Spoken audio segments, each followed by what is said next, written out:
Hiya folks, it's been a while since we've done one of these, but I think you're going to find that today's recipe is truly one for the books. As you know by now, Louie is a psychopath, but the one thing that he has going for him is his eye for good eats, even if those eats are alien creatures. In today's episode, we got a special 2-for-1 deal in a way. Actually, more like a 3-for-1 deal. The creature that gets the honor for being consumed in the kitchen today is none other than the Creeping Chrysanthemum.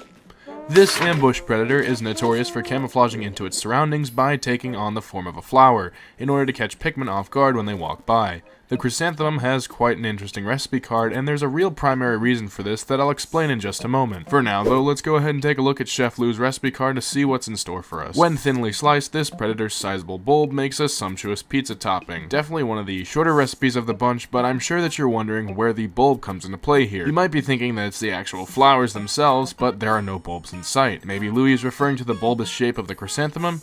Not likely. If you're a Pikmin veteran like I am, then you know the Creeping Chrysanthemum has a different look way back in Pikmin 2, where the actual bulb part of the recipe now makes sense. So how am I going to approach this, you ask? Simple. I'll cook them both. For the Pikmin 2 variation, I've decided to go with a daikon radish as the candidate to represent the bulb. And for the Pikmin 4 variant, I'm going to be using smoked salmon due to how thinly sliced it is. And my big focus here is going to be utilizing leftovers. I really am not the best with making pizza crust, so if you were expecting me to make an entire pizza from scratch, well, that's not part of the recipe, so why would I? Anyhow, not to be one to commonly disappoint, I've decided to make an almost sushi poke style pizza set using leftover pizza as our base. I'm doing this because pizza isn't always super healthy, so by using these fresh ingredients that we've picked out, I think it'll give a nice oriental spin to an Italian classic. Before we begin, go ahead and leave a comment below to let me know which Pikmin creature you think would make a good pizza topping besides the chrysanthemum, and perhaps I'll do a follow-up video with some of your suggestions in the future. Anyways, that's enough yapping out of me, let's head to the hero's hideaway. For our Pikmin 4 chrysanthemum, we're going to use smoked salmon as discussed, and additionally we'll be using mustard greens in place of chrysanthemum greens. They have similar flavor profiles, but if you can find the former, I suggest using those instead.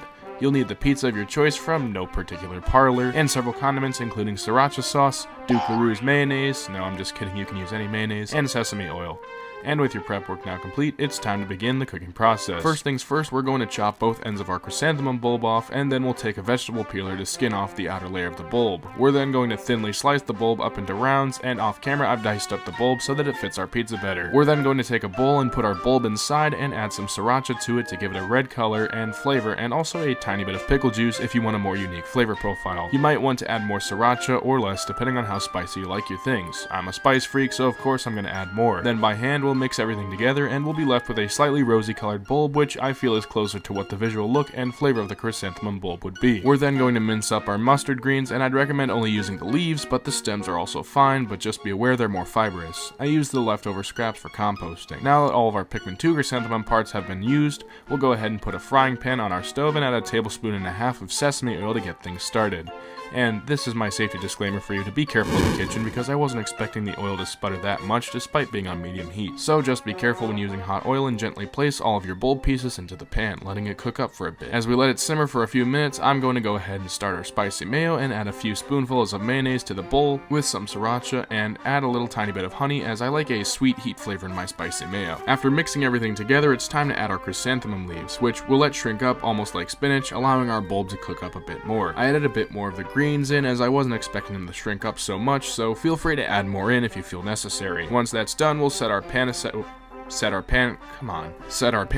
and prepare the Pikmin 4 chrysanthemum. We'll slice up some bits of it into smaller pieces while keeping some of them a little larger just depending on the size of pizza that we use. Speaking of, let's go ahead and prepare our pizzas for the oven. We'll add our greens first, making sure to evenly distribute the greens and the bulbs, and then we'll top it off with our chrysanthemum meat. Afterwards, I'll add some mozzarella, which is optional, but I wouldn't recommend it if you're lactose intolerant, as it's just to add a bit more flavor to the pie. Then we'll go ahead and pop these guys in the oven at 375 for about 5 to 10 minutes just to allow the cheese to melt a bit and the crust to get crunchy again. Now that our pizzas have spent some time in the oven, we can go ahead and place our empty slice on top of one of our loaded slices to create a pizza panini of sorts, and we'll prepare the small slices for consumption by skewering our pizza tacos, I guess this is a triple cultural threat here, and then we'll go ahead and plate them up by adding some of our spicy mayo on top, and add as little or as much as you want. We'll tap into the Pikkai juice supply with today's beverage of choice being a Juicy Gaggle and Face Wrinkler combination juice, and now it's time for the initial taste, and wow. I wasn't really sure what to expect with this, but there's a lot going on here. It's like a big big tasteful explosion on your tongue, and it's truly a nice menagerie of flavors going on here. Lots of umami and a bit of bitterness, but you're also getting sweet, spicy, and salty flavors from the spicy mayo and mozzarella, plus the smokiness from the chrysanthemum meat adds just enough to make the meal that much better. Unfortunately though, I wasn't able to finish this because, believe it or not, the ingredients included accomplished their job of being filling, so in spirit, this is a clean Pick Plate Club member, especially for a healthier pizza option. Thus concludes the chrysanthemum pizza taco panini things. Yeah, I'm sure a lot of cultures are going to be coming after me for this one. Anyhow, I think this was definitely a nice, refreshing, and unique take on a recipe in contrast to what I've done thus far, and I strongly recommend it to anyone. It's also a fairly healthy way to enjoy pizza, and as you saw, I was quite filled quickly despite only having a little bit. That being said, I'm going to have to give this dish a full 10 out of 10 seal of approval.